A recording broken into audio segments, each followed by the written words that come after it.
Hello, hello. Let's see how we're looking.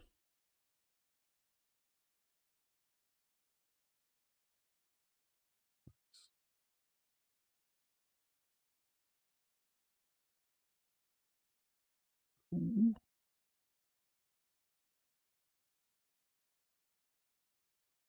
Test. All right, sweet. Sweet, sweet. I'll give it a second to get going here. Big thing I want to talk about today are steering wheels.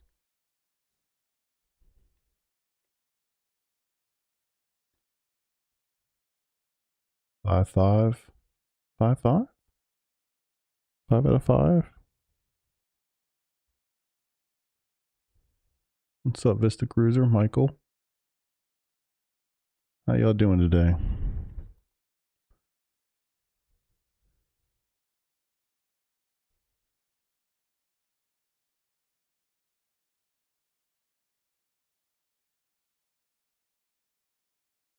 Five by 5. Radio testing terms so that people can hear you loud and clear. All right, cool. The more you know.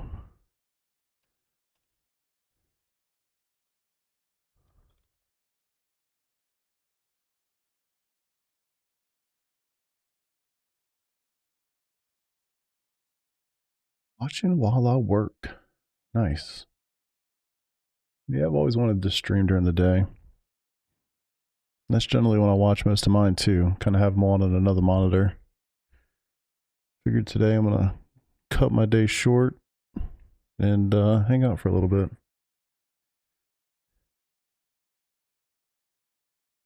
Me too, bored out of my mind. Headshot 55 out of 72.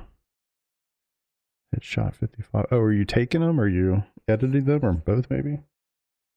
Headshot. I thought we were talking about Call of Duty for a second.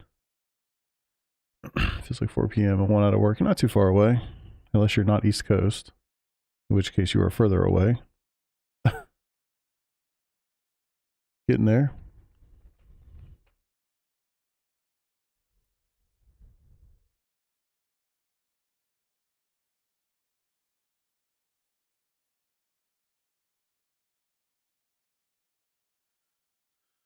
Good shots. Taking them.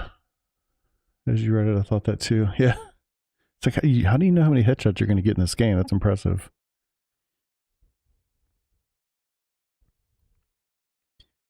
Yeah, buddy. I've been looking at steering wheels for a long time. Still don't know if I'm going to pull the trigger or not, but I was going to go through some of those today. Curious to get some opinions from people in here if you've used any of these. And then do a little bit of practice. It'll probably be a relatively short one. I plan to come back tonight and do some officials. See how that goes. Still can't, I keep going back and forth too between VRS and Garage 61. I just cannot get on with Garage 61. I just don't like it. There's too many clicks to do the thing that I want to do. Like, all I ever use it for, really, is comparing telemetry. But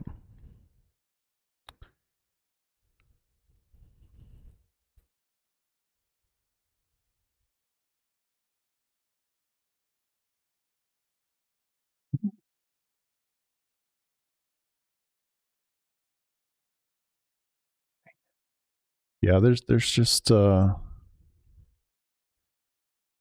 just can't get on with it. I just don't like it. I don't like the way that it looks.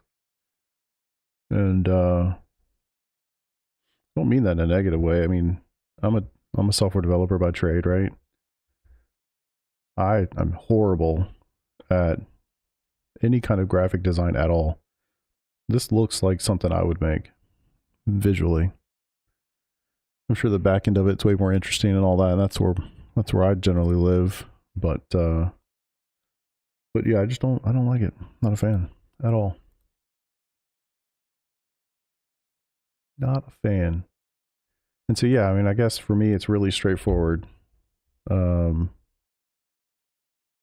Did my freaking chat crash again? No. Live chat. I don't know. Well, I mean, I guess if you're more popular, maybe top chat makes sense, but just default to live chat. Show me all the things. I don't need more distractions during the day. Yes, you do. I know you'd rather be hanging out with me than doing your work. Tried some Magic Alpha yesterday. Holy shit. G923 is a turd. Yeah, it's tough, man. I would say it's not advantageous to try other people's gear or try higher end stuff. It's like you don't know what you don't know. Meh. I mean, you clicked on it. Exactly. Yeah, why are you on YouTube, Peter? I mean, I know you got the ping, but pick a wheel. Yeah, man, we're going to get there. I want to talk about that too. I'm really curious to see what other people have used. And I know you've used a lot of wheels, so I'm definitely want to talk to you about that. But I just can't decide, man. Can't decide. But yeah, I want to get into the wheel stuff for sure. But yeah, I was kind of going through, you know, another thing that I keep going back and forth on is Garage 61 and VRS. And I swear, like, I don't know if you guys do this or not, but I feel like on a monthly basis at this point, I am currently using a setup shop, and then I cancel the renewal on said setup shop, and then I pick a different setup shop right about the time that one would cancel. And then I try that, and like I immediately cancel the renewal for that one, and then I use it for about a month, and then I pick a new one and rinse and repeat. And I'm literally going back and forth between VRS, Hymo, and P1 docks. And none of them are perfect, which obviously is why I continue to switch back and forth between all three. And I wish one was just better. I feel like the VRS setups are not as good as Hymo. Yeah. Also, P1 docks is more expensive, which sucks. I mean, it's like $5 or something. It's not a big deal, but I mean, still, just fundamentally have a problem with that. I mean, literally, P1 docks is more expensive than iRacing itself, which is crazy, right? It's crazy. Damn, this eczema's killing me. Yeah, it fucking drives me nuts. Yeah, P1 docks. What don't you like other than the UI, the look? So, yeah, with Garage 61, I just feel like it takes too many clicks to do the thing that I want to do. 95% of the time I come to the site. And yeah, I hate it. Like, for instance, like, let's say, I think I was just doing this, so this might get confusing, but so I'm on the app, right? And I just want to look at like my best lap, and I want to compare it against somebody who's a lot faster than me. So go here, see the practice session. Cool. I didn't quali. This was the race. Damn, my practice was a 0.135, race is a 0.120. So, okay, so I want to analyze it. Great. And it's like, I've already done this. So it's like, hey, these are the other analysis you've done. I'm like, well, I'm going to make a new one. And it's like, cool, I'm just looking at my telemetry by myself, not very useful. And then like right now, if you look at this giant window, it's not obvious where you need to click to find a lap to compare it against, right? I know where it is because I've done it a few times, but it's this little thing. So you hit the little wheel, like sweet. You know, it's a settings cog, cool, that makes sense. But then it's like, all right, so those are the laps. Well, it's only the one. Well, then I want to add a lap. Great, add a lap. And it's cool that it at least selects it by the car. And it's nice that if you have teammates and people that you're following, like they would show up in a different color. That's cool. But, you know, yeah, it does some things. It gives you like a decent filter. But it doesn't take into account, you know, the track state. So obviously it shows these things, but like I don't even remember the track state of the lap that I was looking at. Like I don't know what it is. It'd be cool if it was up here somewhere. It said, hey, the lap you're trying to compare against is mostly cloudy, 20 degrees Celsius, wind of this, whatever, right? Usage, track state, things like that. It's like, oh shit, what was it again? Oh, I'm this. You have to like copy it or remember it or screenshot it or something. So you have to kind of remember this. Go to add the lap. I've already forgotten what it was, honestly. So anyway, so you find a lap that you want. These are like, well, this is strange to me too because of the alt text that pops up when you hover over something. If you notice down here, the scroll bar pops up because it's going outside the bounds. That's weird. You know, and I know some of these names, which is kind of cool, like Christopher Daniels, sweet, but like, I don't know, just weird UI stuff. It's so strange. It's just not great. So then you find one and you hope that it's somewhat close to what you need. I don't care about laps, setups, whatever. I just want to click on it. I don't have any idea how good this dude is, you know? In this case, I don't, because he doesn't have an IR. These people I kind of do. That's nice. Does it tell you if it's a practice lap? Kind of doesn't give you any insight. I guess it's really just an issue of the thing that's so good about VRS. I mean, literally, I'm going to do the same thing on VRS. I haven't run it in a week, but, you know, click on the lap or click on the session. It immediately pops up with, I can't do it, but this is the coach lap. This is mine. You get a little something here. You click the button. It takes you immediately to that lap and gives you the delta of the two. Like, to me, that's just so much more intuitive. Now, look, their UI is not great either. I've been using it for a long time, so I'm a little bit more accustomed to it. And also, it's not, I don't think it's super straightforward to get right here, right? Like, you have to go to driving stats. I always have like a, you know, bookmark that just takes me straight to this view every time when I have VRS. So I can easily just pop in, see what the session was, and go. So I don't know. It's cool that Garage 61 is free for sure. It's unfortunate that it costs, I don't know, maybe you can get that functionality with the cheap membership pack. I actually don't know that. Or maybe you don't get that functionality. You only get like, you only get the one non-add-on data pack or team.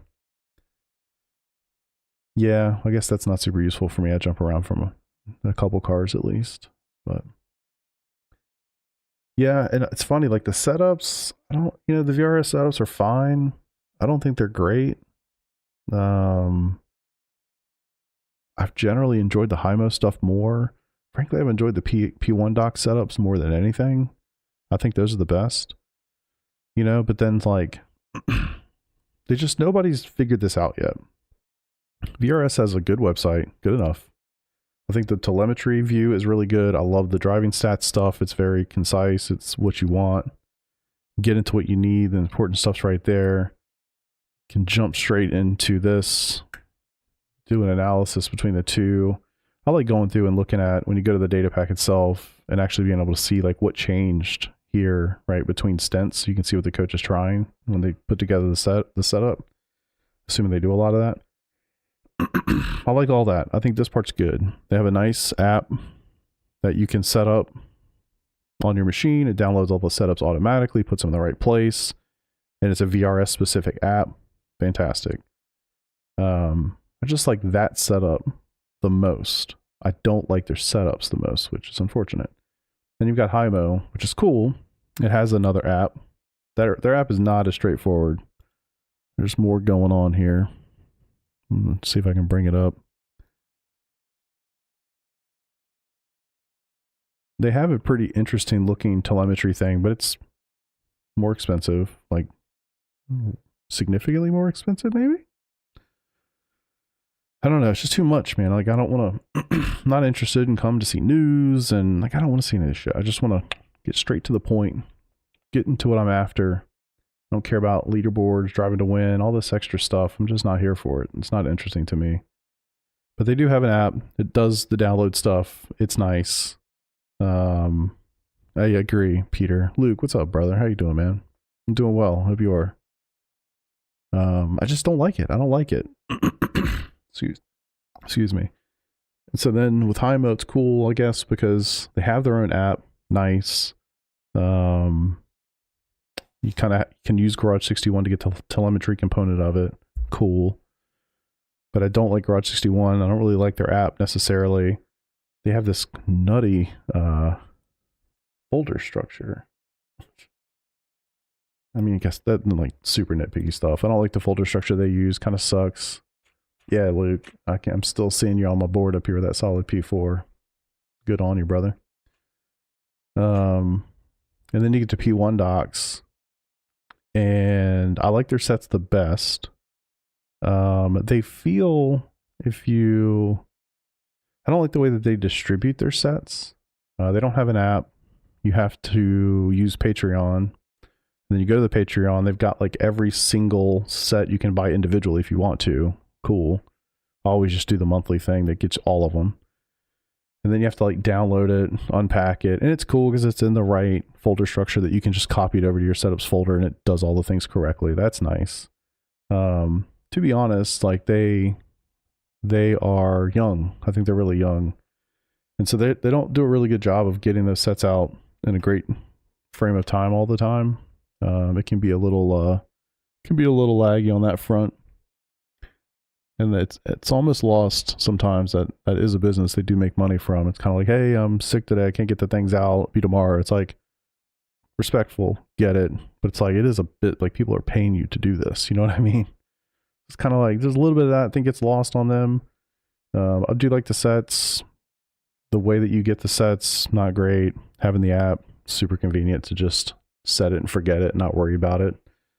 And then of course, again, you need to use Garage 61 for telemetry, which I also just don't like. So it's like, give me the sets, the sets from P1 Docs, maybe Himo too. They're good.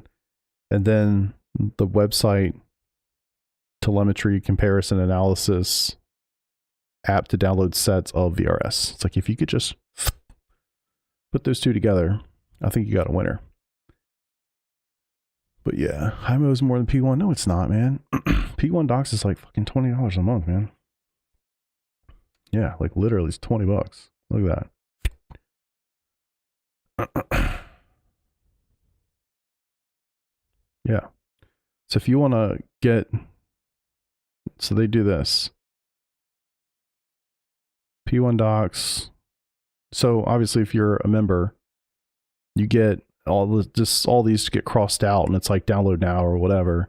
But you can go and buy each one individually. So if you just want the Porsche for the Road America for this week, for whatever, you can buy it for $6. Or you can say, I want the whole thing for this week is $15. Or you can just say, I'll be a member and I'll pay $20 a month.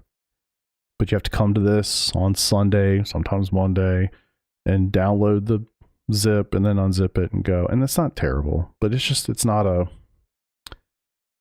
great delivery. It could be a lot better. And if you're ever looking for one, like specifically like, oh, I don't know, maybe one of your friends is like, hey, could we try the P1 Doc set for the Mustang that I don't have?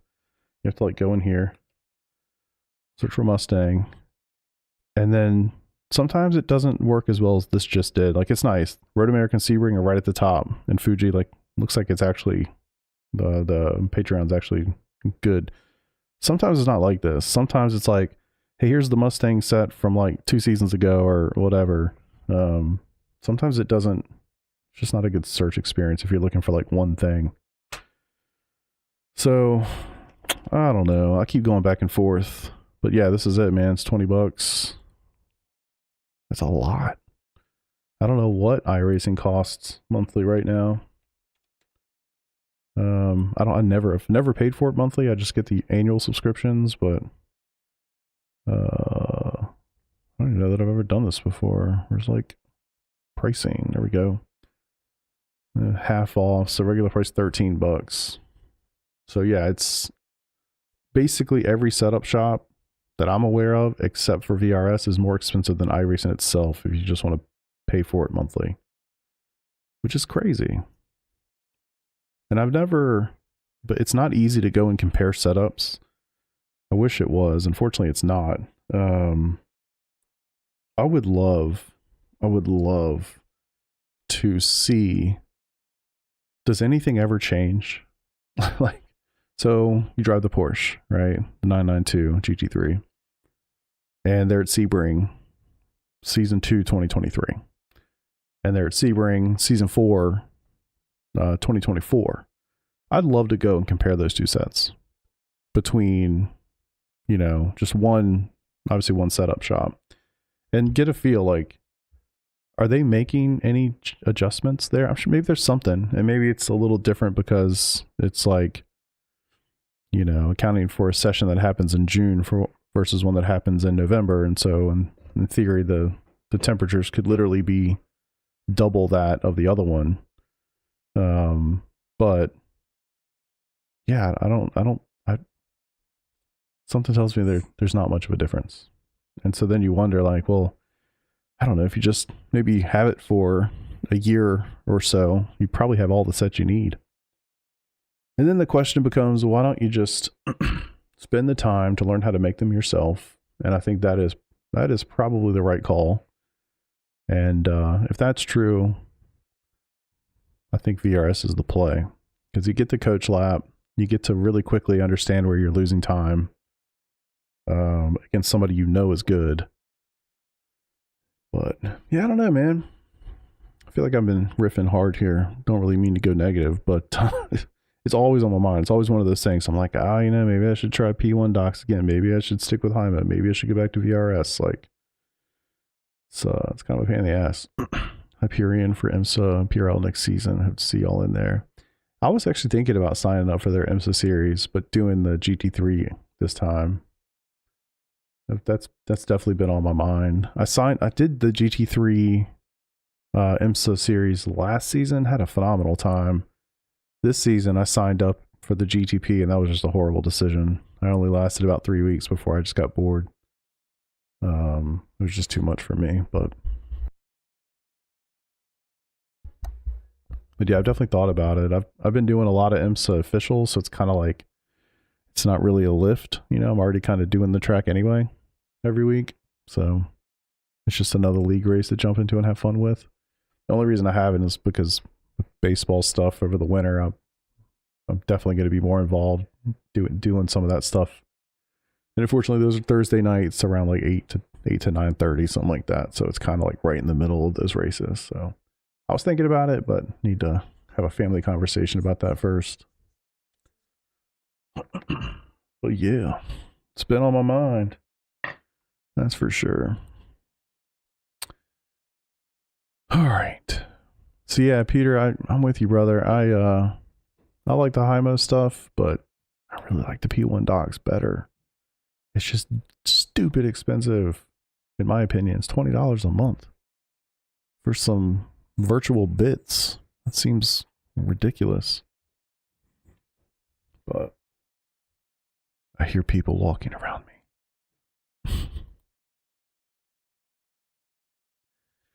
All right, cool. Let's see. What else do I want to talk about a little bit? Then I want to do a little bit of driving. Mostly want to practice. Do a little bit of practice. Me and Peter are doing the IMSA endurance race this weekend, Friday night, 9 o'clock Eastern. I need to do a couple laps on that, and then I definitely want to get into some things tonight. I would understand, but I feel like they only make minor tweaks. Yeah, exactly. The one thing I can say, at least in the case of VRS, they make a video for a hot lap every single week, every single car, every single time. It's not just, hey, here's the new setup. And I know those videos, I mean, hell, to be fair, like, they don't need to make those videos every time. Like that changes less. I mean, that basically doesn't change at all. The lines don't change. The braking markers don't change, really. The approach to the track doesn't really change, even if the track temp is dramatically different. It might back it up a little bit, but it's not crazy. So yeah, I think like they go through that effort. I respect that for sure. Where with everybody else, I mean, they're just dropping out the setup files. So I respect that. I mean, I like the fact that they have that coach, that person in place who, maybe for some people that's not super helpful. That's still incredibly helpful for me. I'm sure there's guys out there, like some of our teammates, that are 4, 5, 6, 7K, whatever it is, who maybe don't benefit from seeing that coach lap on a weekly basis. But honestly, I very much benefit from that. So baseline things, somewhat track dependent. Those are easy. Low wing, yeah, exactly. Yeah, Sean, I 1000% agree. I don't even think that's a question. I mean, what you said is 100% on. Setups are 100% dependent on your driving style. I need to figure it out. Like, I was working with my buddy Martin, who recently passed, and he really understood the vehicle dynamics stuff, and he was an incredible source of knowledge to try to figure out what, how to make the car better for what I was doing. And so at the time, I would take a baseline from Hymo or VRS or wherever, and then make adjustments based on what I thought I needed. And we would talk, and he would help me kind of figure out where I was on, where I was off. He'd take my sets, he'd run some laps, he'd give me some feedback about how he thought it was. And that was just incredibly cool, man. So yeah, I would love to learn more about that. I feel incredibly dumb. I like, I just feel so dumb to that stuff. A lot of my teammates are really good about that. And I need to pick their brains more often, because you're right. At the end of the day, you're far more beneficial to, in my case, probably stick with VRS for the coach lap, the telemetry, that kind of thing. Use their setups as the baseline, and then tweak based on what I feel like I need. I think you're spot on with that. Matthew, dude, it is nice to see you, man. It is nice to see you. I gotta be honest, like I don't often see you. You're generally so far that way in front of me. I see you sometimes at the start, and then you're just gone. So I appreciate you being here. It is nice to stream while we're not driving. So have a little bit of chat. But yeah, man, you've been absolutely crushing it this season in PRL, man. So congratulations on that. I think you guys, you and you, Steve, and who else was up there? Chris, right? You guys have been absolutely crushing it. But yeah, you and Steve going to the end. Oh, damn. I didn't realize it was only a 5-point gap. Damn, that's wild. So yeah, that race obviously counts for you. It's tough to have a 16 in there. It's going to be tough. So he dropped a 26. Okay. That's going to be, man, that's going to be one hell of a finish. That's going to be a hell of a finish, brother. Have half a PRL in here. I love it, man. I love PRL. It's a great group of people, man. Another path, don't want to do it. Race fix their purchase setups. Yeah.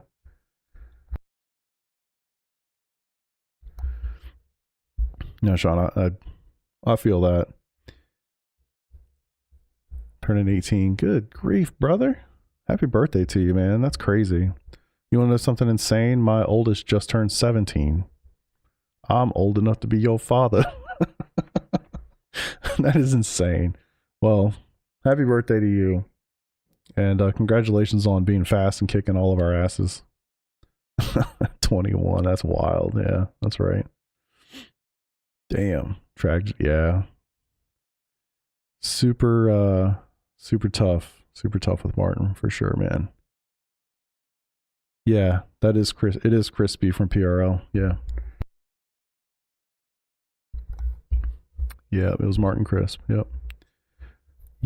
Teammate at SimCity Racing. He was I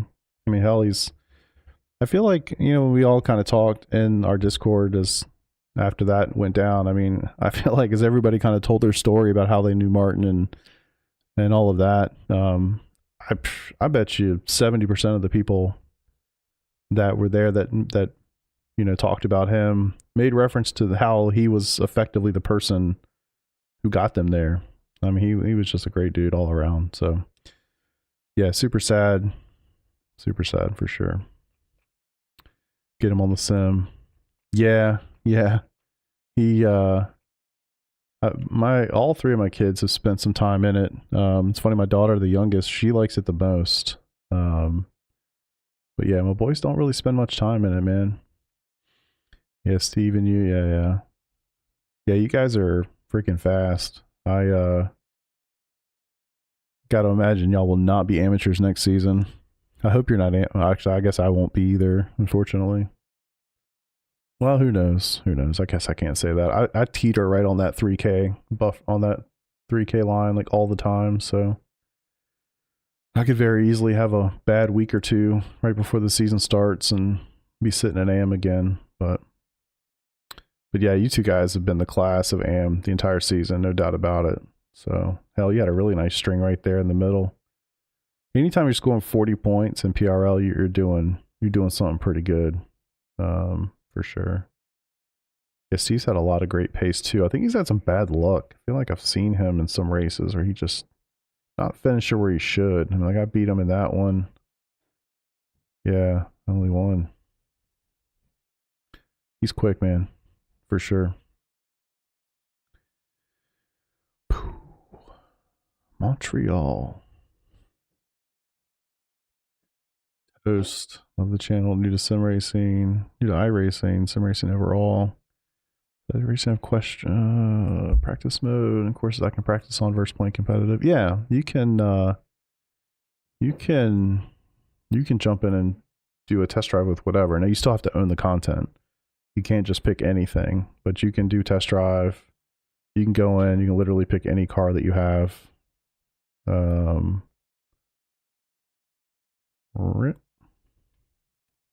yeah, you can go and pick the car, pick the track, set your weather conditions how you want it, hit test drive. You'll pop up in the session by yourself, and you can get after it. So yeah, appreciate the kind comments, man, for sure. Try to focus a bit on that last round though. Yeah, I don't blame you, brother. I wish I was fighting for it. I was fighting for the amateur championship last season. Didn't get there, but I was hoping to fight for it this season. My season started off pretty bad, and then just kind of had a rough spell right there. The first three or four races there, but yeah, no problem, brother. Corey, I don't know. I think Corey just kind of comes and goes. He's super quick too. Yeah, he obviously had a tough one there, but he's fast. He's one of those guys. He's in our Discord. He's one of those guys that if he was there all the time, he would definitely be rolling. Devin, who I think won it last season, he's in the same boat. I mean, he had a tough start, but same deal. Like when he's around, he's fast. You know how these things go. It's like it's a war of attrition, honestly. But yeah, hell, if you just finish the season, you're gonna finish in the top 10. Basically, if you run all the races, you're gonna finish in the top 10. So that's kind of how it goes. You can literally kind of see how that line goes from like everybody, and then stopped showing, still there. You know. But yeah, fortunate to have last race. Looking at maybe a podium position a lot. Oh my god.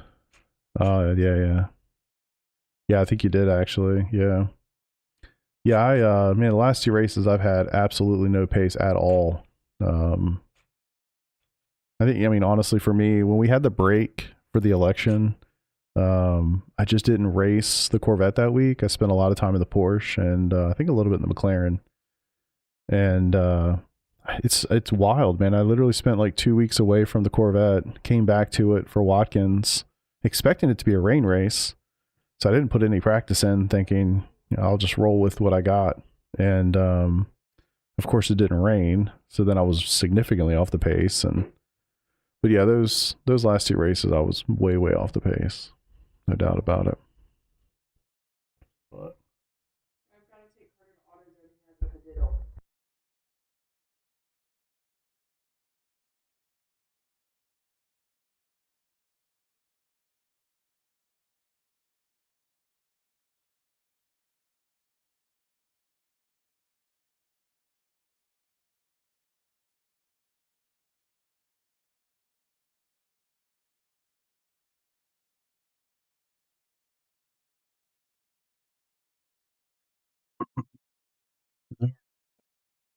Porsche super fast. Porsche, I feel like, has been super fast like all season. I think we missed out on that one, man. Sucked on round 1 and 2. Yeah, the rest of the season is really not too shabby. Yeah. Montreal, Porsche in the wet is just always amazing.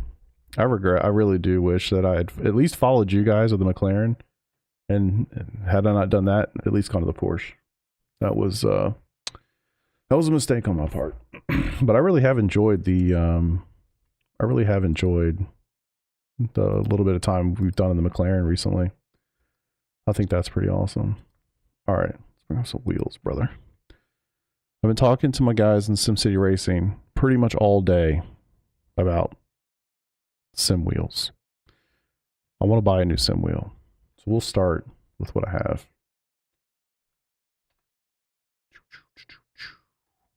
Look through some wheels. I want some opinions. I'm curious what people have used. Oh, hold on, I need to read this notice. We and selected third parties collect the fuck out of here. All right. Gotta tell you, I hate this new wheel they have. I think it's horrible. I can't imagine I'm alone in that. McLaren and Mustang. Yeah, Mustang I'm just not good with. McLaren is super safe. I like the Porsche better too. Driving style of the McLaren, Ferrari, Corvette, really always nose heavy cars. Yeah, it's so weird, man. Like, no bullshit. I loved the Corvette last season. I loved it, and I got on with it so well. And even at the start of this season, I'm like, cool, I'm feeling it. It's what I'm used to. Great.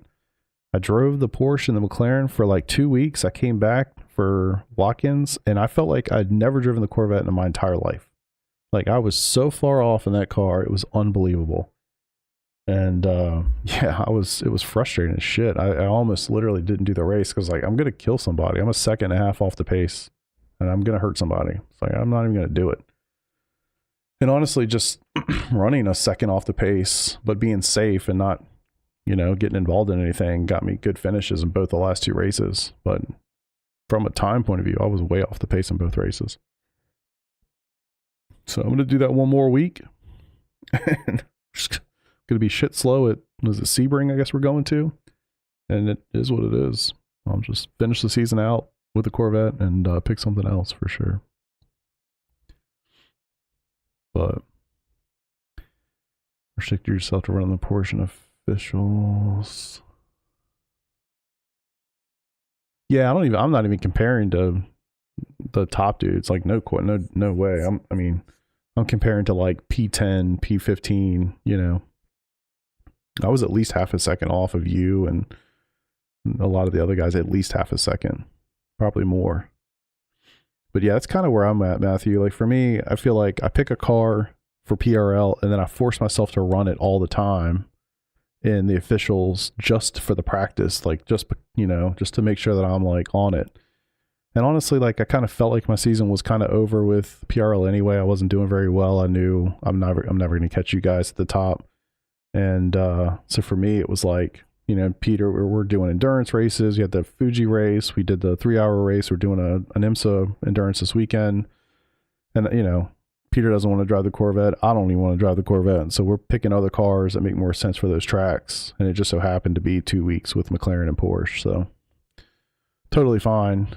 But yeah, for next season, I'm going to have to pretty much just focus on the one car unless it's a special event.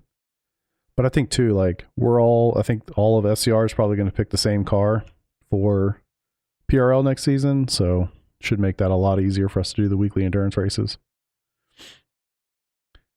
But yeah, shit, how many people are going to sign up in PRL, Peter? I mean, it's like, how many names did he put in here? 1, 2, 3, 4, 5, 6, 7, 8, 9.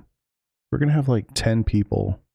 Well, if he's in there too, though, I mean, Noah and Josh are candidates, but Marky's coming back, Beats is coming, Uthman, Tilly, I guess Ryan probably won't do it, but Joshua, Noah, Sean, me, you, Jason. I mean, holy shit, we're going to have like 10 cars on the grid. And then Nick's a newbie coming in. Yeah. It's wild. We're going to have like 10, 11. It's going to be wild. All right. Really need some feedback on wheels. I really do.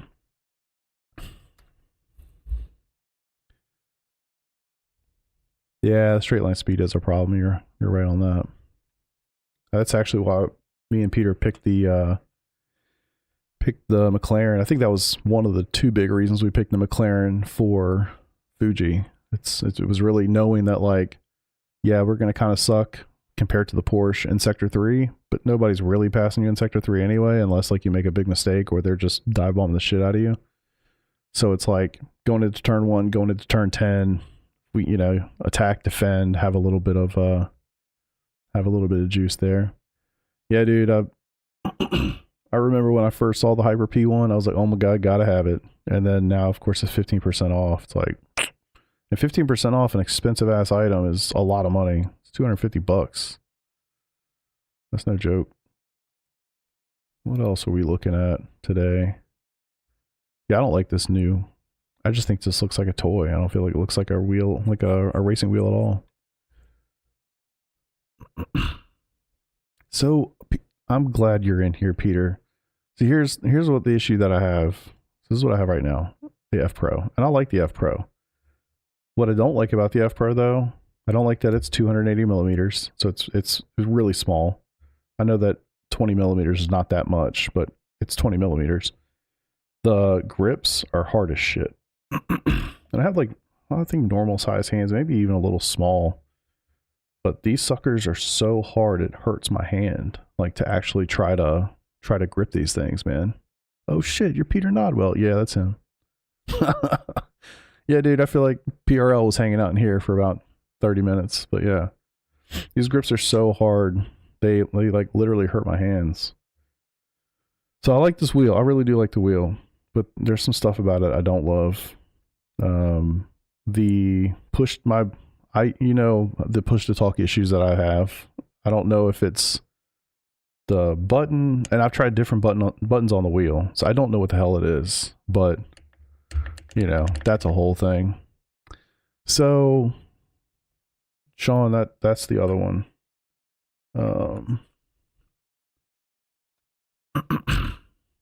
So this one has had this hurts. That hurts a lot. But yeah, I saw this wheel when Martin had it, and I was like, what the hell is that? Obviously he loved it. Yeah, this has my eye for sure. The biggest negative that I see with this wheel, beyond the price, is it doesn't have the funky switches. And I have come to depend on these. I use the funky switches as my black box. I use it to navigate the black boxes.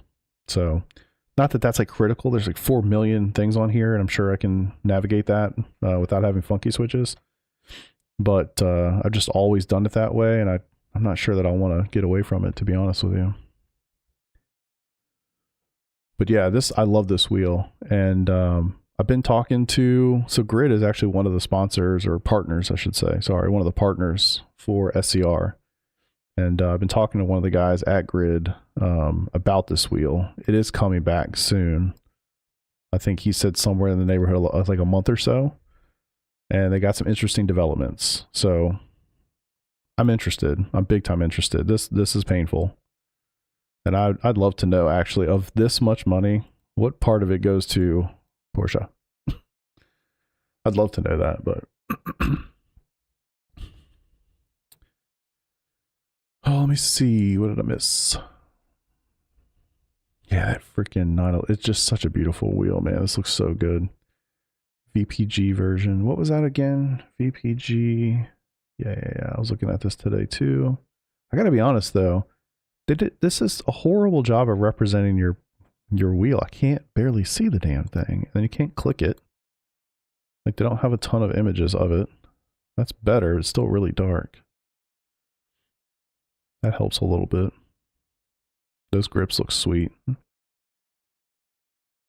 That's better, actually. It's much better. You can kind of at least get a feel for what it is. But yeah, it looks like no funky switches, unless that's a funky switch. I can't tell. I mean, again, I don't think a funky switch is like the end of the world, but I've gotten really accustomed to using them. It does. Is that the one in the middle? Is that what that is? I don't see it anywhere else. Yeah. Okay, I gotcha. Check out Advanced Sim Racing website. Oh yeah. I think they're also a partner of SCR, I believe. Got a bunch. Steering wheels. Quit the. How about the irony? It's the F Pro that I'm trying to replace. Oh, Bearded. How do you map the rotation knobs? And I can never get the joysticks to go up and down in the black box. So I'm not sure exactly what you mean about the rotation knobs, but this wheel has 2 funky switches on it. Let me see if I can find the wheel since we're on it. So this thing has 2 funky switches, one here, and so it's perfect. Like, it's perfect for the thumbs where they're at. So the way I do it is with the one on this side, I'm using the left to right. So I'm basically going back and forth between black boxes. And then the funky switch on the right, I use for up and down, and then to change inputs. So if it's like select a tire or increase this or increase that, that's what I'm using to actually go up and down within the black box and then actually make the selection changes. So that's how I do it. I don't know if, maybe there's a better way to do it, but that's how I've done it. So Delta Simtech. Ooh, I forgot about Solpack. Let's see.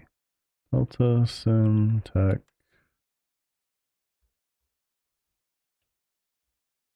See, I'm so glad I did this. I figured if I go live and get some people chatting about it, get some input here. Agree with the funky switches. Yeah, I need it. Yeah, Bearded, if you're in here, still remind me when I go live and I'll show you how it works. Licensing for the win. Yeah. It is, I mean, I get it. It is what it is. But that's a huge price tag on a wheel, and it, I can't imagine how much of it goes to Porsche specifically.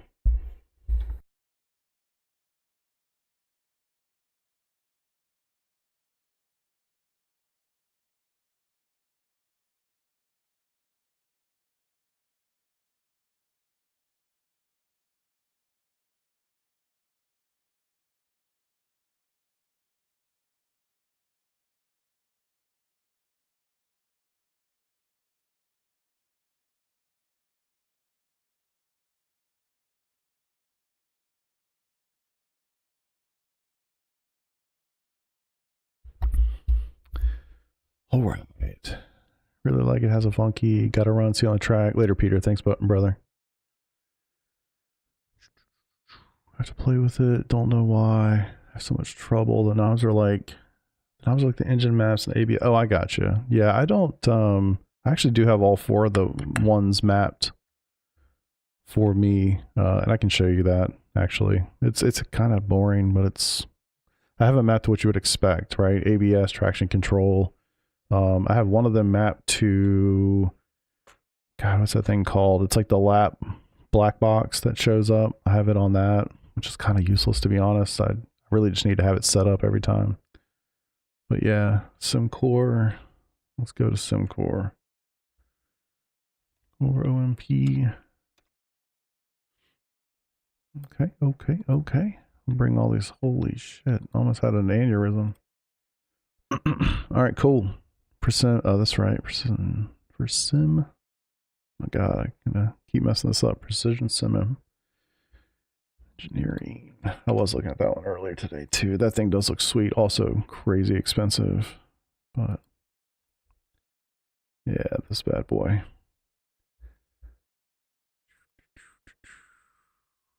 All right, cool. Good stuff. I think this is pretty much all the ones that I was looking at earlier today, and actually some new ones. So yeah, got the F Pro. I really do like it. I don't like that it's 280 millimeters. And for context, I bought it when all I did was race formula stuff. So Skippy, GT, or F3, F4. So, Made sense. Stick with a smaller wheel.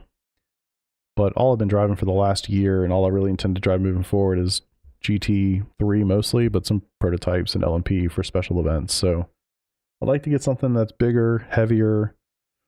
Screen, I can kind of go either way on a screen. Actually, this is a great example. I feel like wheels, actually, this is a better example. For me, at least. And this is going to be super subjective, but if you look at like the Hyper P1 and then the Hyper SL, it's the same wheel, right? The difference is literally this top piece is gone because there's no need for a screen, but it's the exact same wheel in every other facet. I just don't like the way that it looks. I really don't. It not having the screen, like, it's losing a big thing for me. Is it worth $300? Probably not. If you don't care, don't really need a screen, I don't think it's that big of a deal personally, but I don't like the way it looks.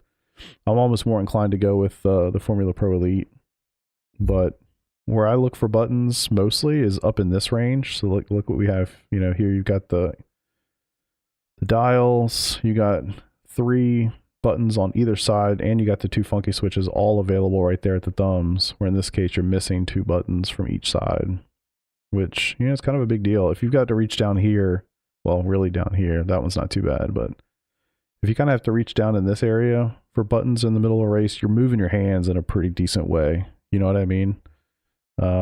As opposed to if they're up in this range, like, all of this is very easily accessible. No problem at all. Even this, probably not so bad, but anything in this range, totally fine. If you're touching any of this or any of these, like, you're moving your hand, like, pretty significantly, I think. So I don't think you can really map those for things you would use often. So yeah, that's kind of what I'm looking for. I'm looking for funky switches, buttons within that kind of thumb range at the top, and then obviously size. I want at least 300 millimeters, if not a little bit bigger. And then like a nice cushiony grip, which these look super cushiony. Obviously I wish I could get my hands on them and find out for myself, but these, you know, I like these quite a bit. This one doesn't look quite as soft, but I mean, we're looking at a website on the internet. It's almost impossible to say. Good for the Hyper P1 of the Porsche. Yeah, it's kind of where my head's at, to be honest with you. That's where I've started. I started with Hyper P1. It's the wheel I wanted since I saw it like a year ago or whatever when it came out. I was like, holy shit, I want that.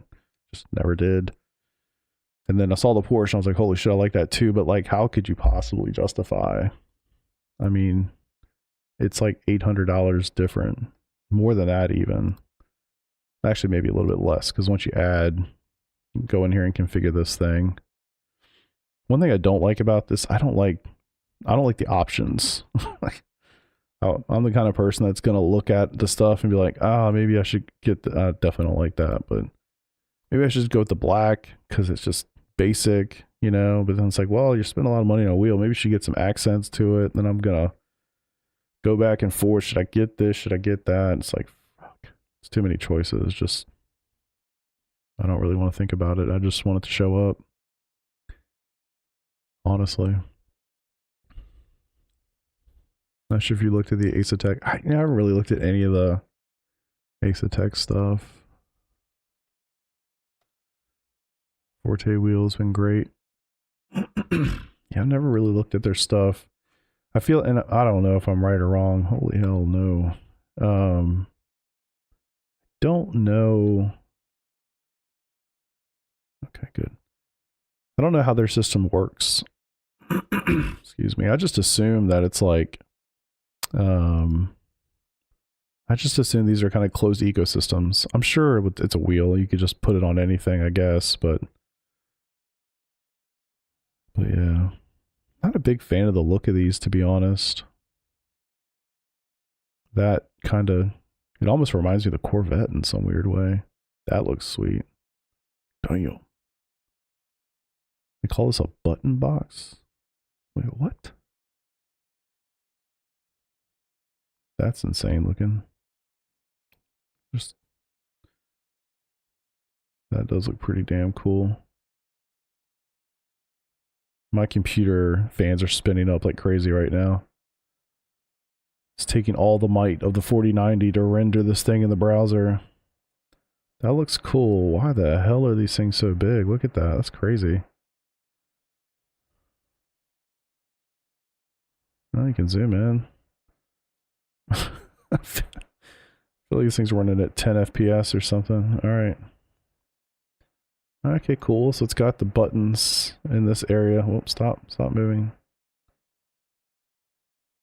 That's nice. It looks pretty sweet. I would assume you could plop this on a, that looks like the Simucube 2 quick release. I know it's not because it's got that flap, but same kind of design as the Simucube. I guess that's the Ace quick release, huh? That looks pretty freaking cool, man. Alright, see if my computer calms down with the fans now. Yep. As soon as I clicked off to a different image, all of the fans were like, oh, and we're good. Damn. Custom built, shipped from Denmark. Respect.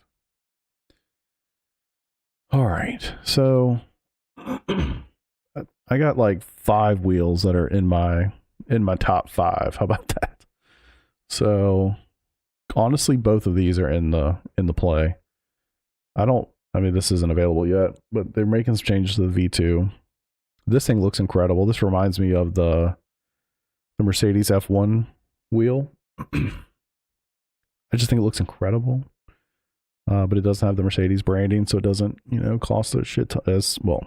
I'm sure it's still super expensive, but not as much as it would be if it had official licensing of Mercedes like the Porsche rim does. I think this thing looks awesome. I love that it's got all these dials, and it's got the buttons, and it's got the funky switches all within the thumb. Like, you're not moving much to get to any of this stuff. And then these, not too bad, but these are easy access. So I think that's super cool. These I don't necessarily need. I don't need a screen, but the layout of this wheel looks incredible. When I first saw the Alpha, honestly, I didn't like it at all. But it was, it's one of those things where it's like, when you start to realize what this multi switch does, where you're kind of going in, let's see if we can get a better picture of it. I watched some videos on this today. This thing looks awesome. It's probably hard to see, but this switch, you can say dash, TC, map, fuel, whatever. You can set this to something, and then you can use another dial to go in and actually change the value of this thing. So you can say, I want to do ABS, and then switch it, and then you click it over to TC, and then over here, you're changing the value. So you basically open up tons of customizations for that with this multi-switch. And the other cool thing about this rim is, apparently it hooks into SimHub. So if the ABS setting, these are all lights, these are not stickers or whatever. So if the ABS setting in SimHub for the car you're driving knows that 10, 11, and 12 on the ABS settings are all wet settings, they'll show up as blue. And then these will show up in different, colors from, yellow or red all the way to green to kind of give you an understanding of how much traction or how much ABS in this case you're applying based on the setting. And apparently it will also remember the setting that you have it on, which I don't know if y'all have ever done this. If say you go to like I can't believe we didn't bring up Asher. That's one I've been looking at too. But if you go into this one and take, I don't know if you can see it very well or not, but these are just, this is a switch that has a sticker or it's embedded into the wheel or whatever, but these are fixed numbers that are just numbers. So if you set it to 12 and then you leave the car and you come back in, the switch is still set to 12, but it resets to 6 or whatever it is, right? In this case, if I understand it correctly, this one will actually always kind of go back to what you left it at, if that makes sense. So I think that's a super interesting touch. Is that super important? Of course not, but I think that's pretty cool for sure. And I love the way these grips look. This is definitely unique grip, and everything I've read about this, like, people speak super highly of it for sure.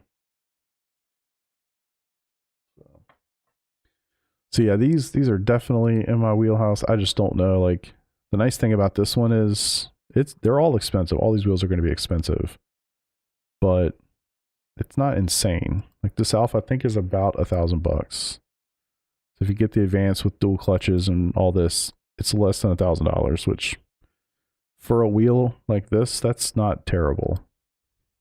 That's not too bad. Yeah, I'm kind of curious. What else have you guys been using? Oh, what's up, brother? I haven't seen you in a while. How you been doing? But yeah, man, this one's tough. I don't know that I can justify spending that much money on a wheel. It's incredible looking, but it's crazy expensive. Crazy expensive. X29, love it, man. Love it. Yeah, I've got my Q Controls F Pro still, and I do like it, but I wish it was bigger, heavier, things like that. Had the functionality in the Sim Hub. Okay, cool. Love that, man. Porky for the win. yeah, I agree with you, man. It is cool. It's just so hard to justify. What some of these other rims look like? I haven't even heard of these guys before. That's cool. Okay, okay. Evo. Switches on it. Guess those are flunkies. Maybe not. They're pretty thick.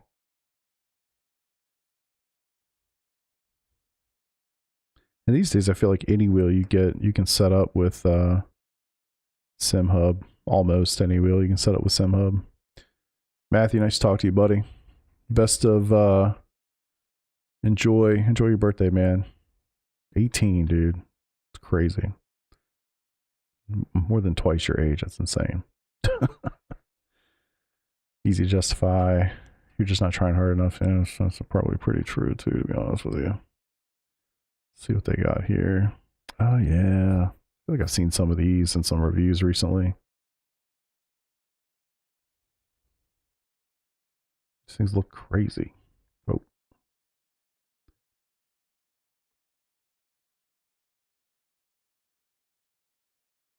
That looks. Don't turn around. I want you to zoom in. This software setup looks pretty awesome. I don't know if that's like a Sim Hub thing or it's their thing, but that looks cool. Same deal with the buttons. Have you guys ever had issues with like the stickers you put on the buttons like moving around over time? I've had a bunch of issues like that with my Q controls, to the extent I actually don't have any stickers on my wheel at all at this point. I just stopped putting them on there.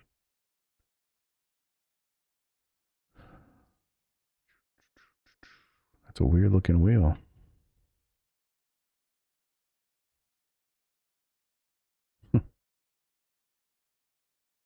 Damn, that's expensive. $1,500. No screen. That's crazy. What else we got? This thing. This thing's insanely expensive too.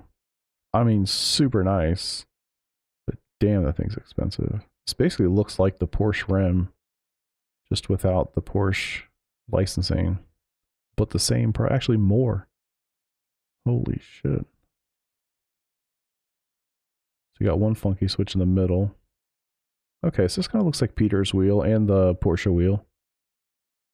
Well, that's the thing, like, if we're comparing it to the grid, I don't know if the build quality, I don't know if they're the same or whatever, but I mean, hell, it's cheaper. Not by much, but cheaper. It looks incredible though. I would love to try one of these. I wish that there were shops that are like close by or something. You just can't. You have to just take everybody's word for it. Let me get some of this stuff out of here. Probably not. Probably. That thing looks sweet too, but probably not. Asher's an interesting one for me. Yeah. Yeah. So this the Asher stuff has a lot going for it. Let's see. So a couple of things I like about these guys. One, I could get wireless again, which would be nice. They give you the opportunity, like so does Cube controls in some cases. Yeah, exactly. The nice thing about it is I can get it wireless with the Simucube wheelbase. And then the other nice thing about these is that they don't have stickers. These are like button inserts, which that's super cool. So it's lighting through the image or the graphic or whatever, and not the full button itself, which I actually think that's pretty awesome. I do think that's super cool. This has plenty of buttons on it. We got the 3 up there. These 4 are easily accessible. These were the dials, 2 funkies. That's plenty, honestly. And I think it does come with dual clutch, which is sweet. One thing I wish I understood was how loud are all the shifts. Like I know y'all can hear this when I'm talking while I do it. I don't think you can hear it when I'm not talking. But I hate how loud the shifts are in this F Pro. These things are loud as shit. And it's not an issue when I'm just racing and I'm not streaming or I'm not creating content or whatever. Like, not a big deal.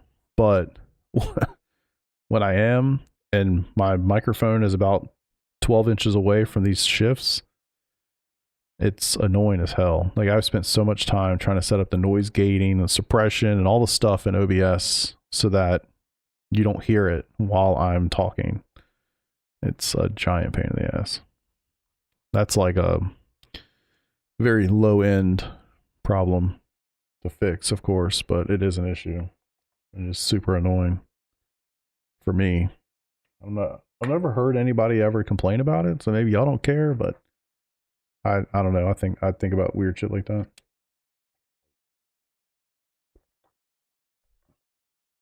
All right. So yeah, I do really like this one, and I love the price. I don't know what that is in freedom units, but I know it ain't a ton. It's not $2,000, that's for sure. All right, we won't even try to figure that out yet. So yeah, this is definitely up there. If it's loud, it's loud. I mean, it is what it is. It's definitely on the low end of the totem pole problems to solve for, but it'd be cool. So I guess the one negative, though, is if you get Simucube, it's static lighting. If it's USB unit, then you can do other stuff. And it's unfortunate, too. Like, so if you bought the Simucube version, it doesn't also have the USB, I don't think. I think it just charges. Maybe somebody else knows that answer. Obviously, I could ask them if I get into it, but I'm not sure if this is just for charging or it would do both.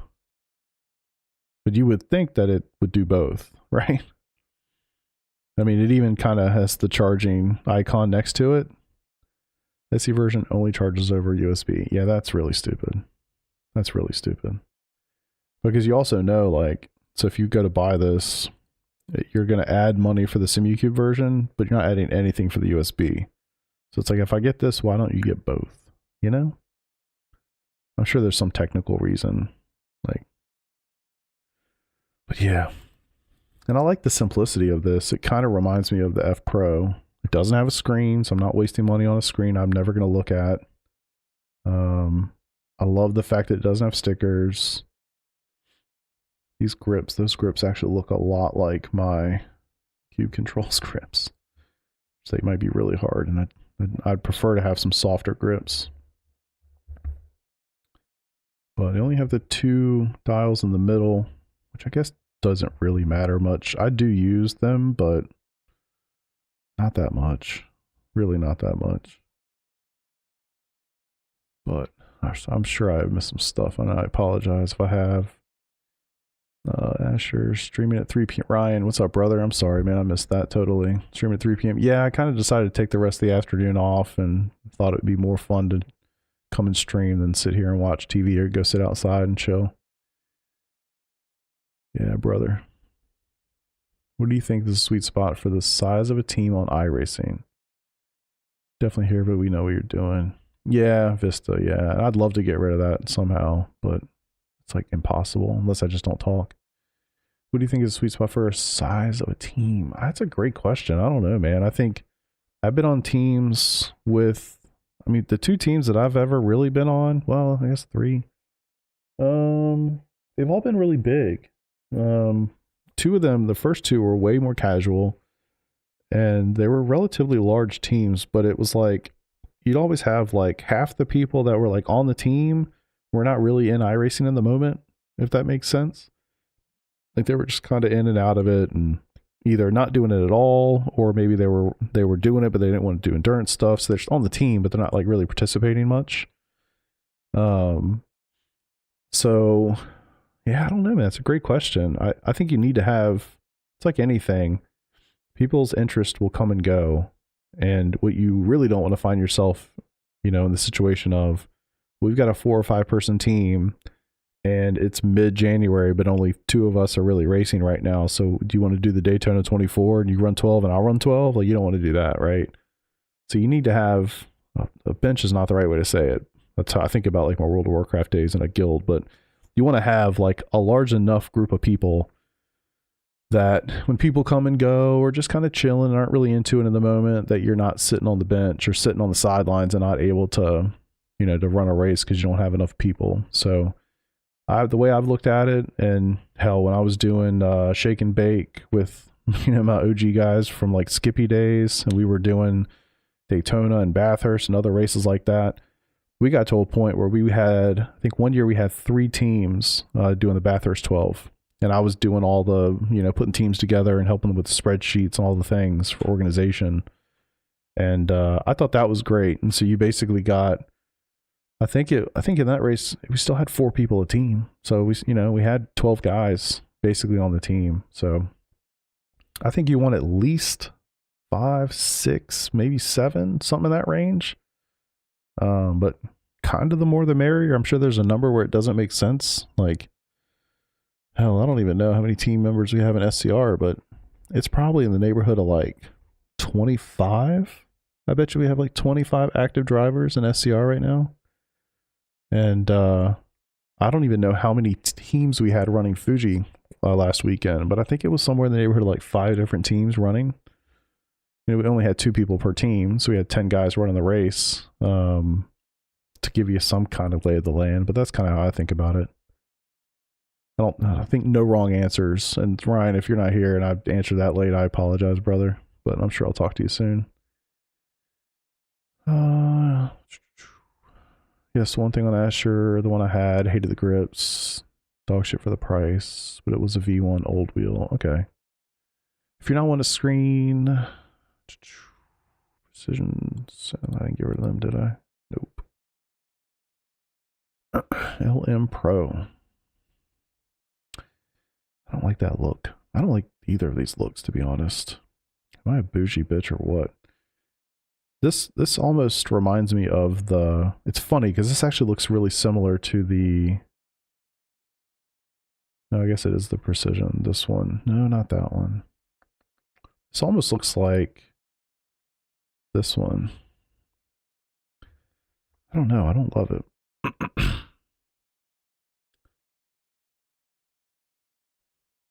And like with this, I almost wonder, I don't know. Kind of begs the question. Like if I don't get a screen or I don't, it's like, why change? You know what I mean? I don't know.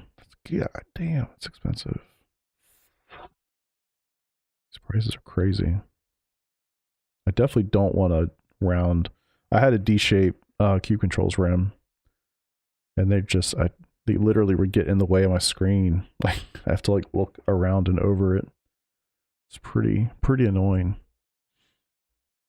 2 thumb switch is not 7-way. Could be used with buttons, increment, decrement. Yeah, true. And the 7-way is not super important. I think honestly the 4-way is enough. I've never used any of the like turning capabilities of the funky switches, if that makes sense. 1 Senate Bathurst 8, 4 drivers, team, yeah. Hang, have fun. Very true. Benefit of being on a team. I had a lot of benefits to, being on a team. I mean, the way I look at it, like, one, you have people to team up with to do endurance races. That's the most obvious thing, I think.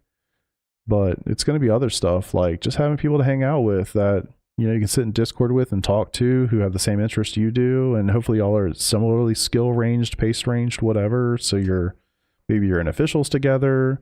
You can share setups with one another. It's just the camaraderie of being on a team. And like Jason, our team lead, does a phenomenal job of like, just, he's fast and he's good and all those things. So I say that because I don't want to take away from that. Like, but he's a phenomenal like cheerleader, you know? Like, he'll hype you up. Like, he gets in Discord and he goes up and down all the team channels. Like, how you guys doing? How's it going, man? Keep it going. Your pace is great. You know, like, he's always that dude. That's obviously not his role or his only role, but he's great at that. So just, you know, like the camaraderie of it, I think, is the biggest component. Just kind of having a group of people that you can spend your time with that are interested in what you're doing. It's huge, man. Watching it now, my phone like a pleb. If you want to shoot his wheels, just build that button box, the Porsche replica round one. What's your price range? I don't really have a price range. I mean, I'm pretty flexible. It just kind of depends on what it is, man. A bougie last one from me. Yeah, I am a little bougie. I'm not gonna lie. I'm fine with that too, to be honest. FX Pro. Damn.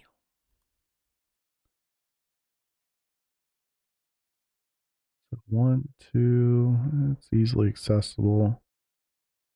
Pretty good at those. Those are screws. No funkies, but it's a good looking wheel, man. I want to know how they do this. I mean, I know that's what it really costs, but like, obviously that's a good price. That's a good price with a screen. Very cool.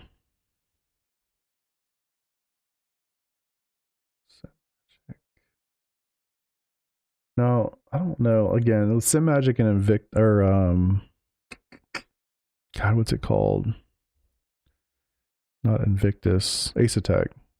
Do you have to live in their ecosystem though? I mean, you can put this on anything, right? It doesn't have to go to SimMagic. Yeah, Moza, that's another one. I don't use the funky click rest I use. Dude, I use the funky switches all the time. That's how I control my black boxes. But, all right, let me start nailing this shit down. I mean, I'm probably not going there. You could use, yeah, I would think so. I think that makes sense. Yeah. I can't really fathom. I don't see how this is worth that versus, like, I don't know, the screen, I guess, but like, holy shit, that's it's almost double the price. And there's a lot of Porsche money in there, but like, holy shit. This is definitely a big one. Something tells me this one's going to be basically Porsche level or precision sim engineering level. Sean, thanks, buddy. Thanks for all your input, man. I do appreciate it very much. Check out Simline. No, I've not heard of Simline before. Bentley. Now, I would never buy a Fanatec. I'll take a look just because you mentioned it, but I would never buy a Fanatec. I don't like Fanatec. I do not agree. Oh, I have seen this. Holy shit. $2,000 steering wheel from freaking Fanatic. Fanatic? That's what I like to call them. Yeah, I've seen this. So like as you turn it, it stays centered. I mean, that's a cool concept. I know it doesn't really work.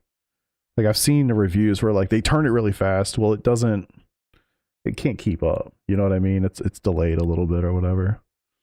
I'm not a huge fan of this. It looks too gamey to me. Wonder how much Bentley's getting for each one of these wheels too.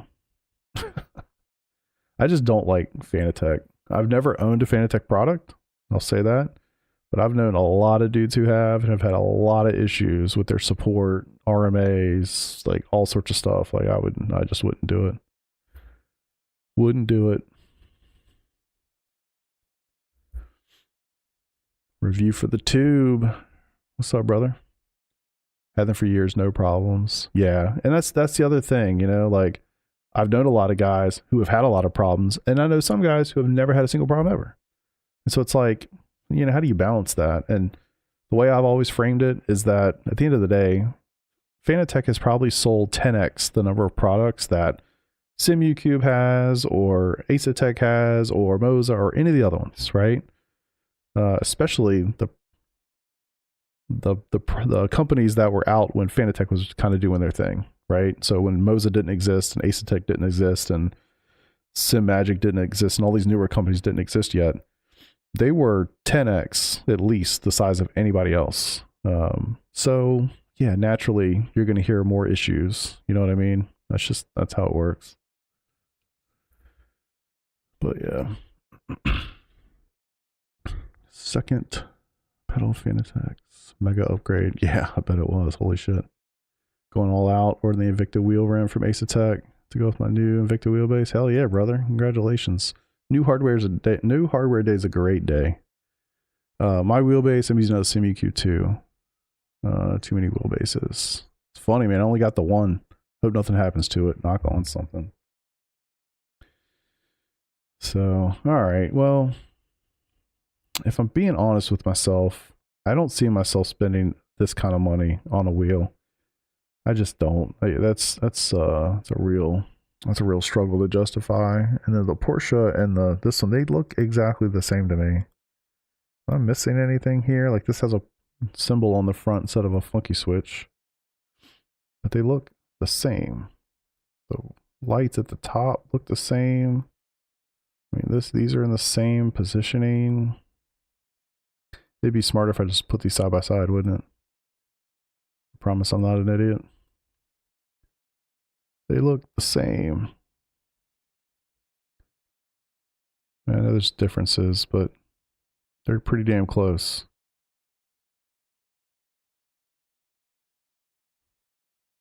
I just can't imagine spending that much money on a freaking wheel.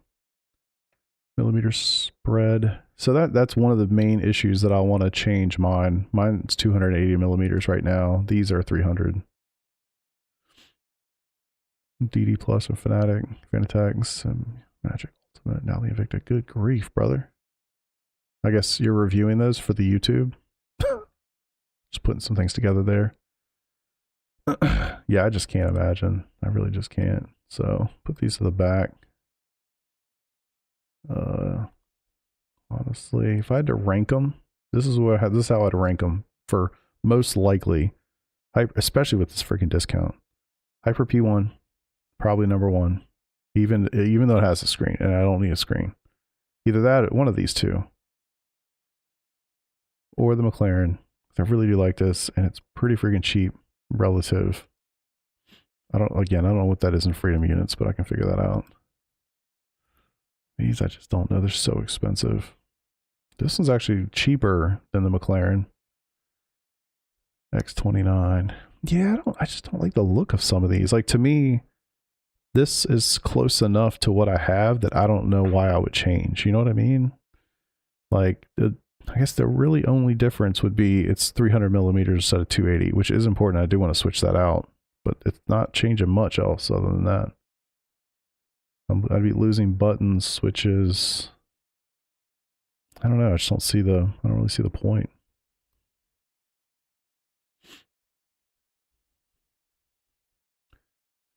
No, just own them, not for reviews. Okay, cool. Good for you, man. Don't think I'd look at the screen. Yeah, I definitely would not look at the screen. So that's kind of one of the components of this here. Asher wheels are fantastic. Alpha is the king right now. If you need to try any,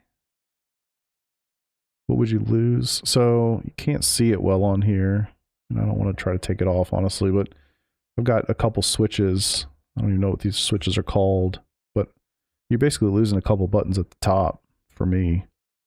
There's these two switches that I use. I actually use it to mute and deafen in Discord, and then also to mute game chat. So you lose those. You lose some of the dials, some of the rotary dials that the F Pro has. There's two on each side. You lose both of those. So you're losing a couple. You're losing one button on either side at the bottom because it has two, where this one has three. And then you're losing one of the rotaries in the middle. So you're losing a couple for sure. Yeah, the toggle switches. Yeah, exactly. They're like little silver little switches, and I actually I use those almost as much as probably any other button on the wheel. To be honest with you. Shit, y'all are chatting quick. I'm losing stuff here.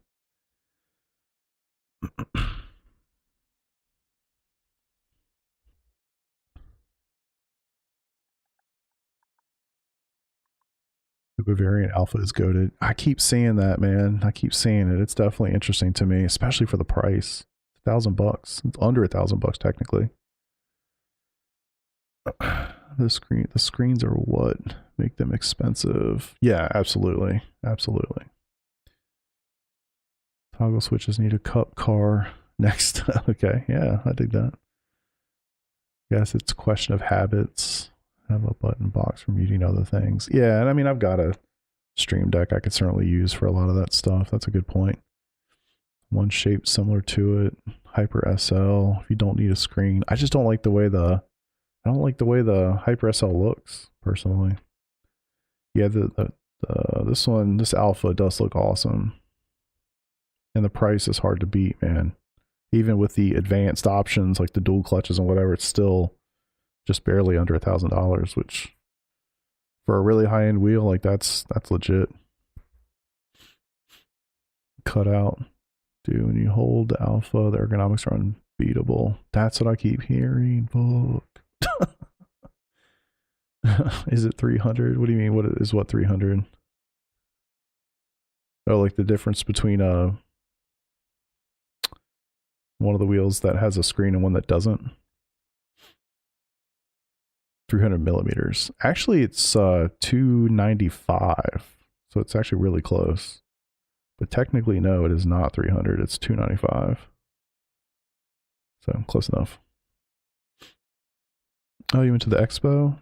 Ooh, I like the insider information. Thank you. Stole the show at the expo. Okay, interesting. 295 for whatever reason is the standard. Really? I didn't know that. Everything I've seen is 300, so I just kind of assumed that was the jam. I've also heard that the two guys, it's like a father-son team. They're just like super nice, super cool people too, which it's always a plus in picking people to support. Do it. No. This is super fascinating to me. I love the fact that these light up and they change based on the car you're driving. I think that is fucking awesome. This multi-selector thing is definitely interesting. So you push down, twist the encoder to switch between the mode, and then twist the encoder to change the value of the current selected mode. Rotate the thumb encoder to change the value. I think that's pretty fascinating. It's just a cool idea. Do it now. And brings in a problem. Wait, what? If support lags, those neocutters will not work as nice as you think. If what lags? Support lags? Support lags. Oh, you mean like people updating these for the cars or something? I think so. That's I think that happens in SimHub.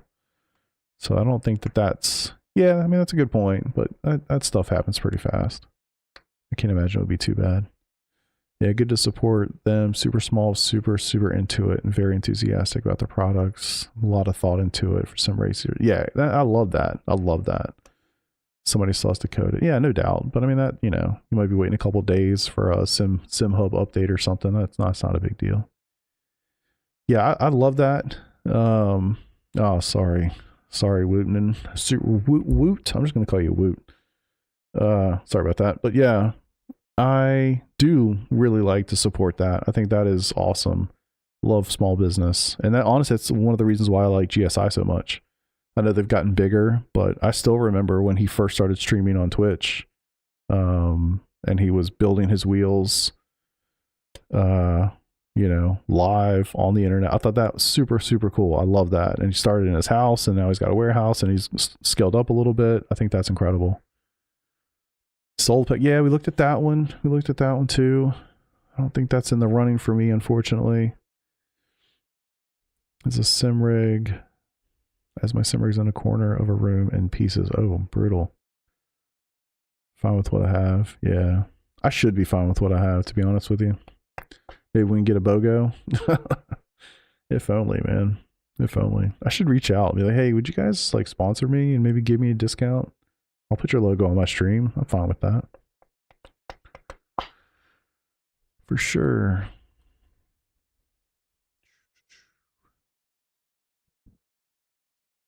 So yeah.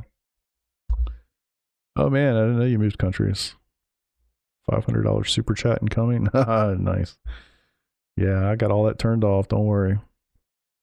I intentionally turned all that stuff off. I don't know how I feel about that yet.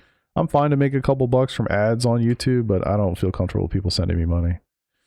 So I actually got my first payment on YouTube. Like I've literally, hundreds of videos that I've put out, and I don't know how many hours of streaming. I got my first $100 that came from YouTube. It hasn't gotten to me yet. I had to submit my tax information, but it's coming. So yeah, $100, man. I was pretty happy about that. Kind of wild when you think about it. Like I just sit here and do what I would be doing anyway, and I do it in front of people, and then advertisements show up, and then I get a couple bucks. It has definitely not covered my electricity bill.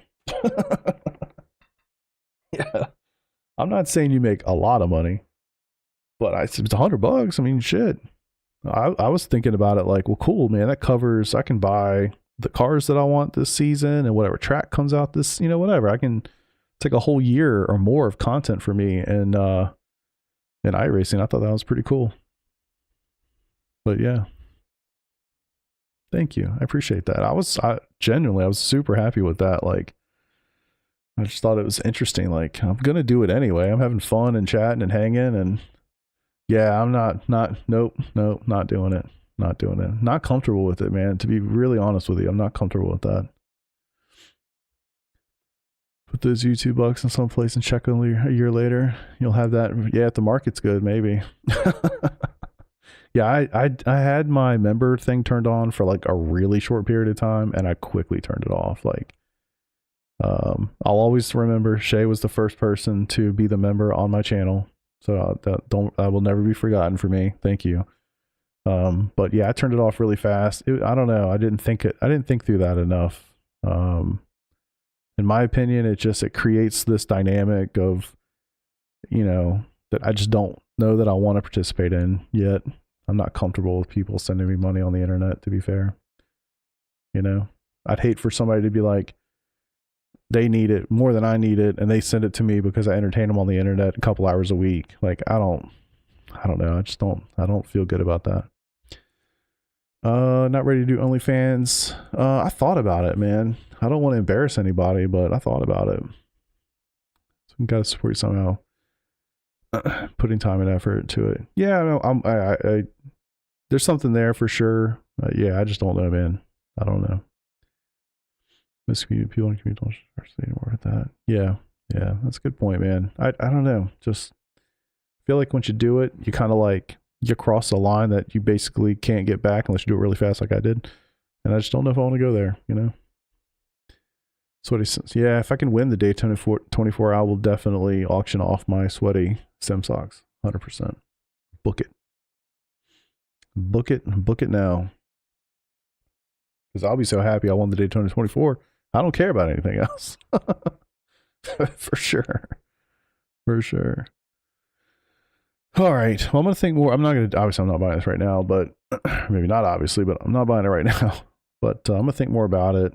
But yeah, the Alpha is definitely interesting, especially at the price point. It's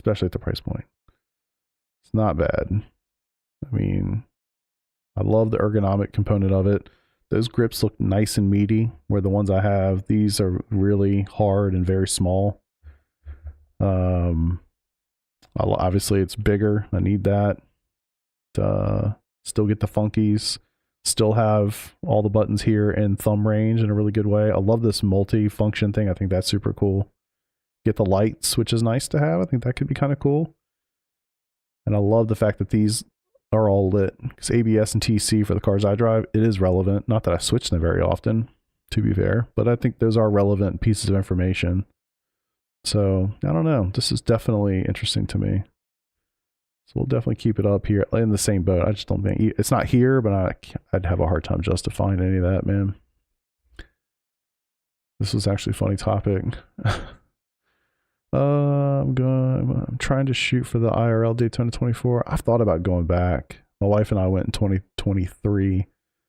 I didn't go this year, but I'd love to go back.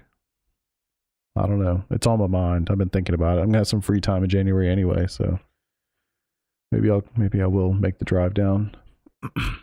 As I'm also into darts. The guy coming from my country is pretty high ranked. Cheaper to give somebody new darts than giving away actually played ones. The auction on eBay way higher than the new set. Interesting.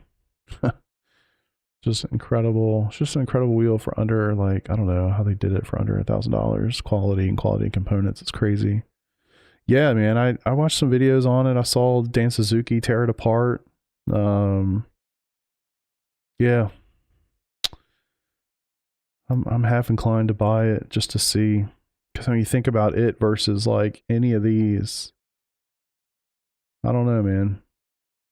That's a sweet price for a wheel that has a screen. You're missing some buttons up here a little bit. I don't know. I don't need 5 of these dials in the middle. I just don't see the value in that. I don't know. With the Pro V2 and also the grips for F1 style wheel. Match a $3K wheel from Sim Labs, the Mercedes wheel. I want what's the Pro V2? Are you talking about this one, the Formula Pro Elite, or something else? This one's also pretty awesome. I don't know. It's a tough one. It's a tough one.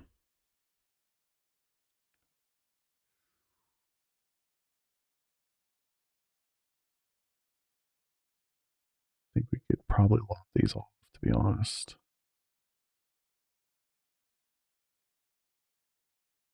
Yeah, those will be my wheels in the future. Yeah. I'm definitely interested. So I'm going to look up a little bit of some of the grips on some of these wheels. Like, I'm really curious, like how hard. I know this grip is supposed to be like the best, so I think that's interesting. These look just like the grips that I have, maybe a little bit thicker. I'm concerned they might be too hard. Have a good night. Off to bed. Working 8. I forget you're like way ahead of me in time. Appreciate you coming by and hanging out for a bit, buddy. Appreciate that. No, from the Pro. Oh, that's right. The Pro V. Oh, I gotcha. Dude, it looks incredible. I cannot imagine what that's going to cost. Later, man. I appreciate you. Yeah, when this thing comes out, I just cannot fathom what it's going to cost. It's going to be crazy expensive. Yeah. Yeah, I was talking to one of the guys on our team that has the V1 and absolutely raves about how cool this thing is. But yeah, I don't know what to do. I'm going to think on it, but I think we're in this world where it's maybe an Alpha or maybe this Asher McLaren Pro. And it's got some positives. Again, remember, it can be wireless, which is awesome. I mean, having the wire here is not terrible, but it actually does limit me. Like, I've had instances where I wanted to move the monitors back a little bit further, but I couldn't because my wheel is connected via USB to the powered USB hub that's attached and zip tied to my monitor stand. Because that's as close. That's basically the closest thing I can get to it. The cable is too short to go to my computer, so I have to go there. So I'm limited in how far back I can do certain things. I can't move it without risk of breaking this cable. So there are definitely some times where that comes into play, and it's a little bit more annoying than than it might otherwise be. I have also had a time, I think this happened twice actually, where I'm driving, the sim crashes, and the Simucube just goes insane. And so it just starts turning on its own. Well, it stopped turning because it spun around enough that it took all of the tension available to it from the cable itself. So that was kind of a safety thing that helped. So there's positives and negatives there, but I've had more instances where I wish I hadn't had a cable than I wish I did. And the Cube controls, a circular wheel that I had before was the wireless version, and I loved having it as the wireless version. So anyway, I'm gonna shut this down for now. Do a little bit of driving, because I'm sure that's probably more interesting for you guys than listen to me ramble about expensive ass wheels. But yeah, Asher is fantastic. Explains basically why I went with the Ace native QRS coming from the other wheel brands. USB QR they sell. Yeah, I gotcha. Yeah, plug it into the QR. That's pretty sweet. No, I gotcha. That makes a lot of sense, man. For sure. For sure. All right, what do I want to do? I want to spend some time in Porsche Cup. I don't own Zolder, as you can see. I'm not going to do that right now. I think it might be best to go through and run a couple, get with him in a bit. Maybe run a couple laps. Either Sebring. We're doing the Enduro, though. Maybe it makes more sense to run this. Get a little practice doing the McLaren. Not in France. I guess it's probably going to be the only one. Maybe I'll join the French. They can kick my ass on the sim. How about that?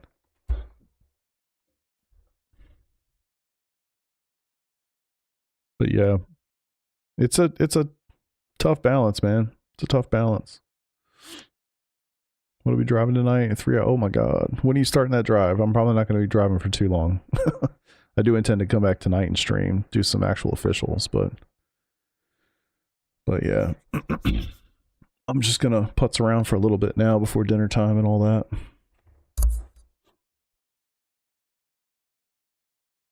So yeah, I mean, if I'm sitting there debating the positives and negatives of Asher and the Alpha looks like it has awesome ergonomics for the grip, incredible build quality, small team, good people. I like buying stuff from overseas. I think that's cool. The whole multi-switch thing is incredible. Oh shit. Yeah, I'm not going to be that live that long, but I hope you can stay awake. And take it easy. What else is really positive on their side? It looks cool. That multi-switch functionality looks awesome. I've seen the breakdowns of where they take the wheel apart, and the build quality is incredible. So there's a lot of positives on that one. I can't think of a negative of the Alpha wheel. It's under $1,000, which is honestly kind of insane. And maybe a negative. It's got like a 4 to 6 week delivery time or whatever. It's not that big a deal. Or I think it's 3 to 4 weeks, something like that. Not a big deal. But I guess it's a negative. Asher, I don't really like the branding. I don't necessarily want to say McLaren on the front of it. Not a big deal, but if I could get rid of that, I would.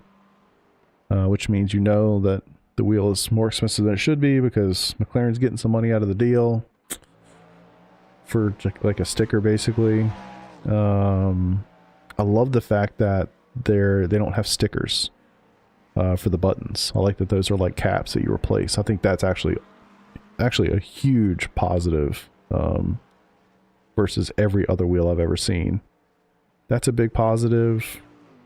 The Simucube 2 wireless is a big component. I think that's super nice. It's unfortunate you can't like customize the lighting of that one like you can with the USB version. So I might even just get the USB version for that reason alone, which kind of negates the whole Simucube thing. Build quality. Yeah, I think the build quality on both is probably, I mean, really, really high up there. And the other one's cheaper. I don't know. What if I bought one and then I didn't love it and then I sold it? My wife would fucking kill me. And I think I'd actually keep this F Pro. I don't know that I would try to sell it. Not really sure, but I don't think I would try to sell it.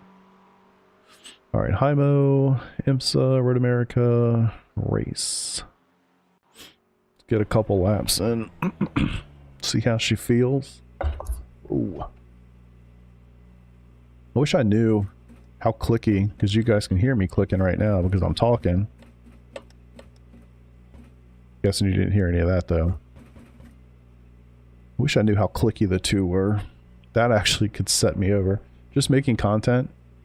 It's to me it's a big deal. I hate it when I go back, and I like to go back and watch my videos that I post to see like what does it look like, how does it sound, what can I do better, all those things. And I fucking hate when I do that and I hear the shifts. I hate that. I think that's terrible. I've never had anybody complain about it on like a comment or in Discord or whatever, but personally I hate it.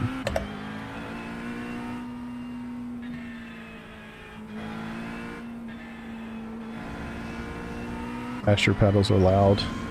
Good to know. Yeah, and I would say for most people, probably doesn't mean anything. And if I wasn't doing YouTube and streaming or whatever, like, it wouldn't matter to me at all. Yeah. You like to hear the clip? Come on, man. Are you serious? Or are you just fucking with me? I think that's so funny. I have gone through, like, painstaking efforts oh, y'all like, come on, really? Holy shit. I think that's so funny. I've spent so much time trying to find the right OBS settings to get that out. And you both say, I like it. It's like, damn it. That's so good. That's so funny. I mean, I could see it. I guess to me, I'm just always just so like anal about everything, trying to make sure everything's great. I'm late here, Ace Attack. No, I think we're between the Alpha or the one of the new Asher McLaren wheels. I forget the name of it. Oh. I mean, I can't completely rule out the Hyper P1 either. The only reason I can't rule it out is because I've wanted it since I've seen it. Ooh, brakes. I'm serious when watching stream. I do enjoy hearing the shifts. That's so funny. Well, welcome to the stream, by the way.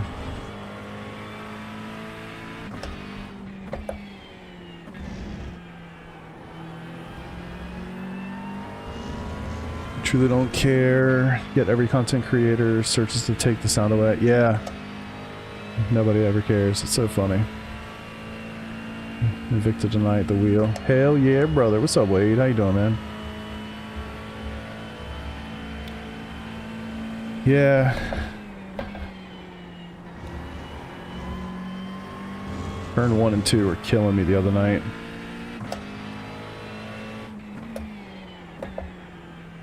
Overslowed, I think. Yeah, for sure.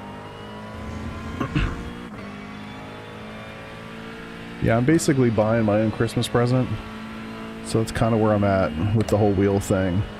I was kind of, y'all can help me maybe, I was on the fence. I've been on the fence about this for a minute. I was thinking about upgrading my PC or upgrading my wheel. And when I say my PC, I really just mean the CPU, motherboard, RAM. I'm still on DDR4 with 13700K. The CPU's not bad. It's just that that 9800 X3D is a monster.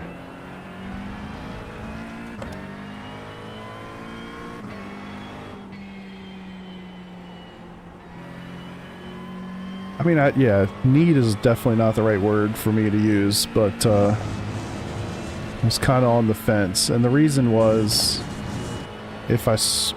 Jesus, why is this thing all over the place? 30 degrees, normal? Yeah, 1440, but it's 3440 by 1440 times 3, plus 1440 overhead. So I'm definitely pushing a lot of pixels. But yeah, I'm thinking about the 5090 next year, whenever that decides to make its debut. So I kind of like to have a new base with that 9800 for that. Well, for me, where I notice the CPU issues are on the grid. Like, that's the biggest issue. So obviously when there's a lot of cars around, that's when your CPU is getting hit, right? Once you spread out, I'm generally chilling 120, 144 frames, something that range is fine. Once you spread out a little bit, but once the race gets started, if you watch some of my videos, you'll see that, I mean, I'll hit as low as 50, 60 FPS, 40, 90.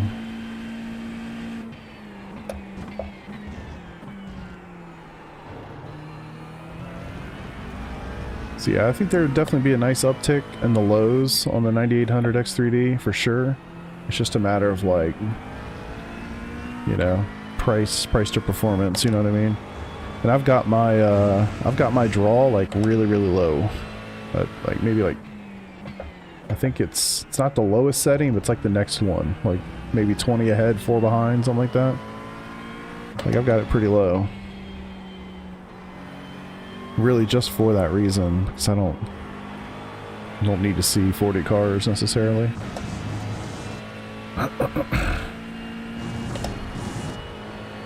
Here we go. Oh, almost.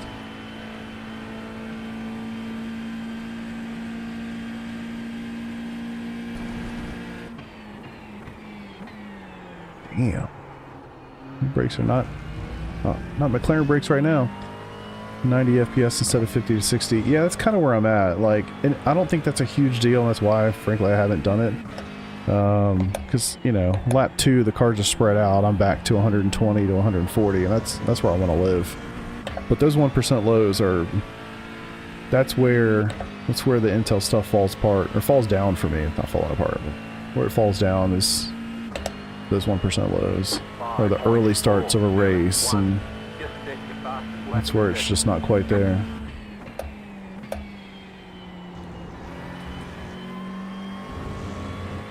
So that's why I've been thinking about it, and it's to get the performance, but it's also, again, to set that base so that when I do the 5090,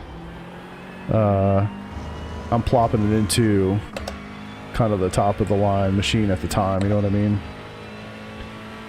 Versus also building a machine then. So I've already kind of built the machine, it's ready to go. And again, I'm on DDR4. I don't think that's going to make a huge difference to go to DDR5, but it'll make some difference, I'm sure. I'm on DDR4. It's pretty slow RAM. I do have the XMP enabled, so it runs at 32, I think. I forget exactly what it runs at. But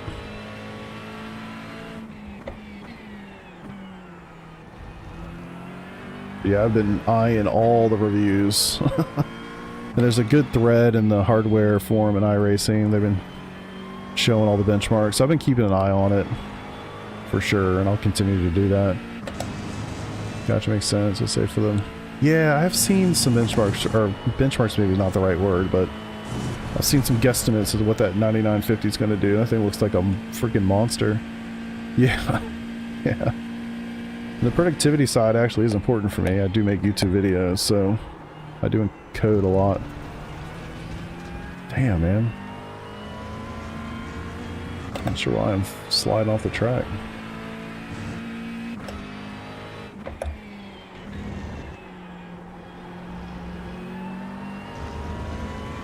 First lag chip from them, beat the 80 line up.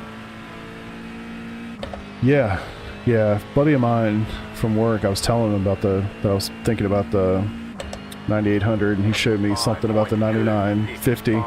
It's like, maybe worth waiting for that. The nice thing is that 49 is going to hold a lot of value, so going to the 50 shouldn't be too insane.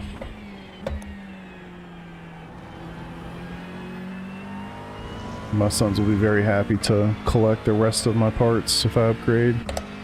That's always also something that's really nice. You know, if you have kids that are into PC gaming or whatever, I mean, there's always a little side benefit of somebody else being able to benefit from older parts. And it just not like sitting in a storage bin or having to deal with trying to sell it or whatever. Shit.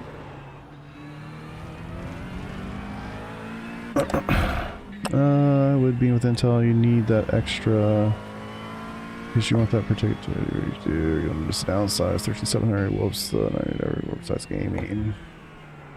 Yeah, no, that makes sense. And you know, yes, I do encode videos a couple times a week. I'm not doing a ton of it, so is it like, can I wait a couple extra minutes for the thing to finish? Like, sure, it's not a big deal, you know. This machine, this whole setup is literally just for iRacing and then content creation. So I'm not working off this machine or anything. I'm racing and I'm making videos off of it, and that's it. So yeah, I do video encoding, but you know, it only takes a couple minutes to encode a video on this processor. If it took an extra minute, I'm not mad about it, you know.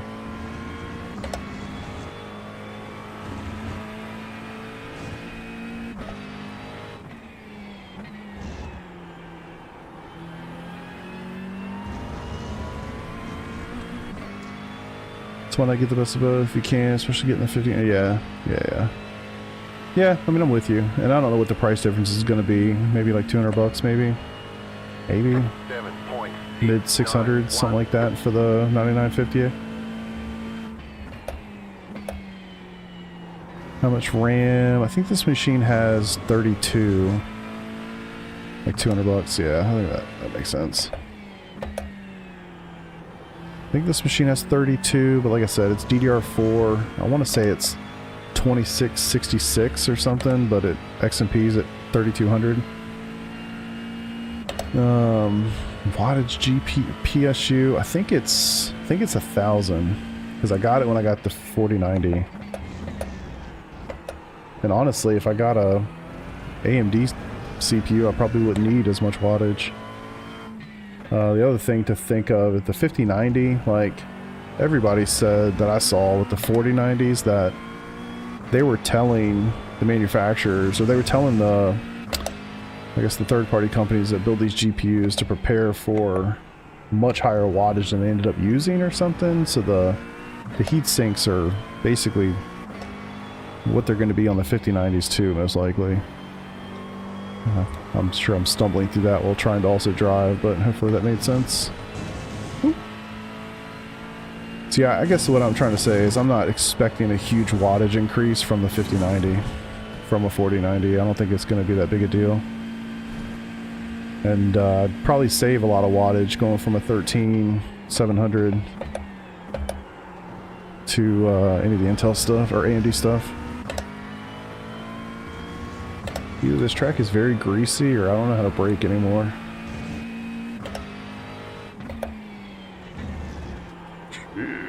There we go. Oh my god. Okay, got it. Finally. Put in a clean lap. Stop getting so fast, just let us catch up. I don't feel fast, brother. I do not feel fast. When I race in PRL, when I race against my teammates, I feel slow as balls. I know it's all relative, but yeah.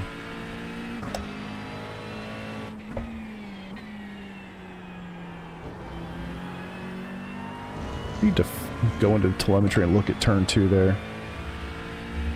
That's why I need VRS again, so I can look at the telemetry against the coach. Is it really? I honestly have no idea. I haven't really paid any attention to lap times.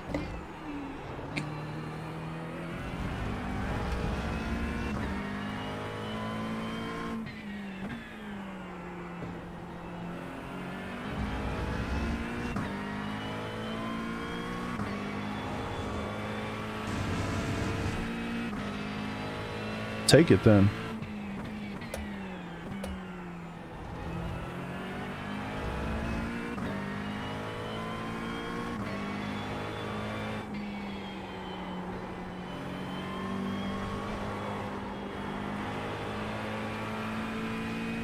Damn it. Lost my delta.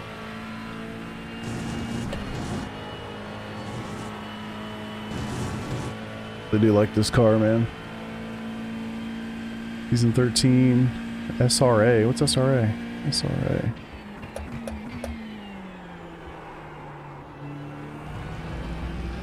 Boo, missed it. Placement stints this weekend, freaking Silverstone. SRA, SRA, SRA. I don't know what that is. What car are you driving?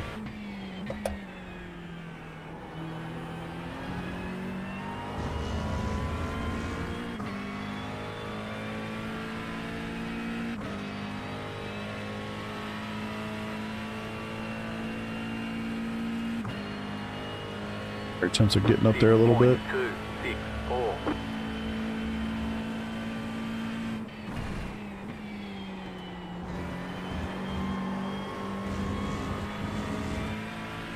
Sim Racing Alliance.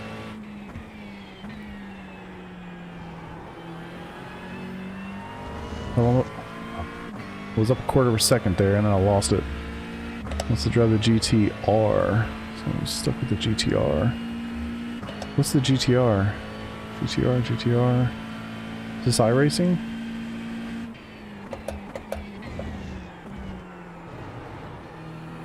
Traction control. An ACC. Gotcha. Like the Nissan GTR? Incredible car.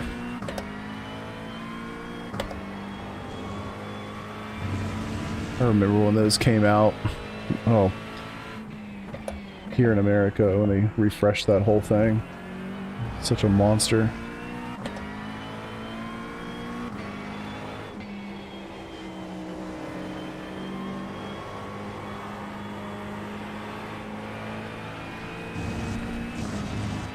Blew that corner twice. Does have like a certain handling characteristic or something that just kind of sucks. Kind of that reminds me, just talking about that reminds me of the Porsche, like it's a couple corners, like let's say the second to last corner at Watkins is kind of a death trap in a Porsche. Damn, man. Or Puhan at Spa, things like that. God, this corner's gonna be really tricky.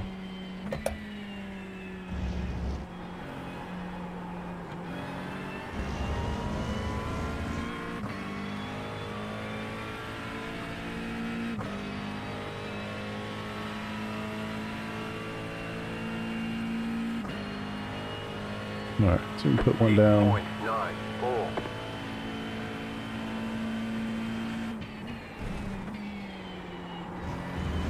Nope. Too far. Damn it.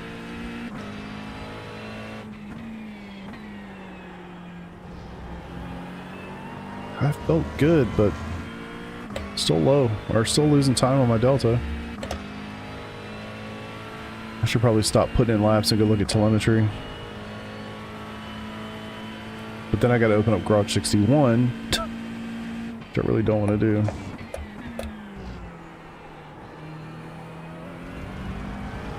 It's a good corner.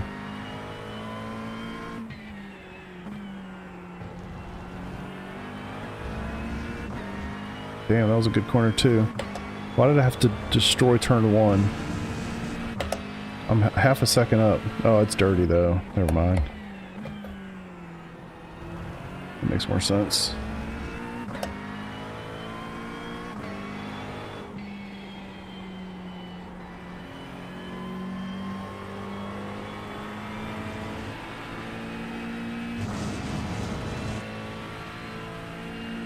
I've never done ACC or AC or really anything other than iRacing. Oh my god.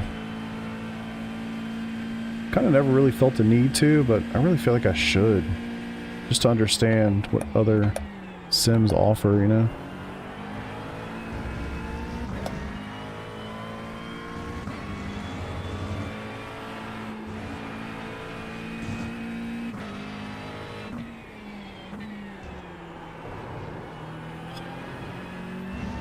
Damn it.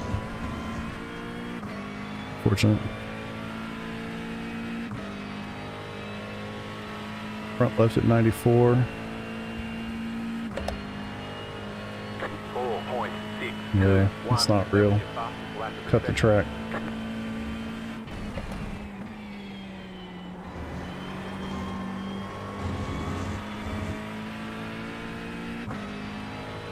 time was clean.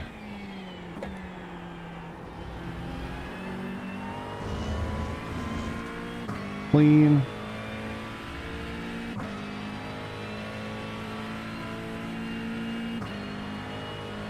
See if I can replicate the rest of my lap.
That's a lot right there.